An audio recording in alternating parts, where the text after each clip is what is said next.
We begin this morning with breaking news. Crews battling several building fires overnight in Southbridge and Hyannis. I'm Latoya Edwards. And I'm Raul Martinez. We want to start with the one in Southbridge on Union Street. So take a look at this video.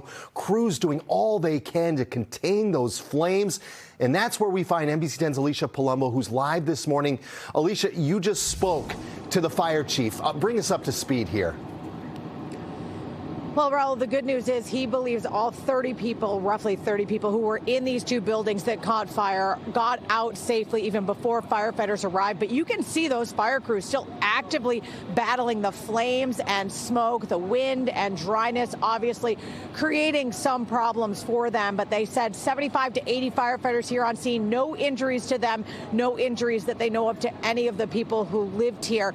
Obviously, the investigation into this will take place after they finish getting this fire under control. But there is some concern from neighbors who were evacuated here before this fire started. They actually say that they saw someone who was outside who threw something at the building, and then they saw the fire start. That's something that the fire chief said that they do have an investigative team here on site, and they say they are going to be looking into. But obviously the priority now is battling this fire that was going sideways, hitting 2 3-deckers here with 6 units each, and then threatening to spread to a third.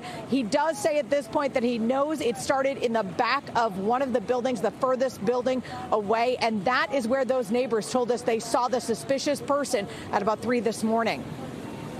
Showed up like around 1:58, and like around 3 o'clock he just threw something at the building and the whole building caught fire. I just heard my dogs going crazy, so we looked at the cameras and he was like facing the camera, so we caught him right on camera. I seen that. I started knocking at everybody's door. I kept knocking on the window. Get out, get out, get out. There's fire, fire, fire. Very, very scary for the people who live here. Obviously, police have been in contact with them as well as fire investigators. And this firefight continues at this hour. You can see the smoke just pouring from the eaves there. Obviously, the wind not as strong as it was earlier, but it is blowing that smoke. And that did create a problem earlier this morning. So again, firefighters continuing to battle this 7-alarm fire, and the investigation into what started it continues. For now, we're live in Southbridge. Alicia Palumbo, NBC 10 Boston.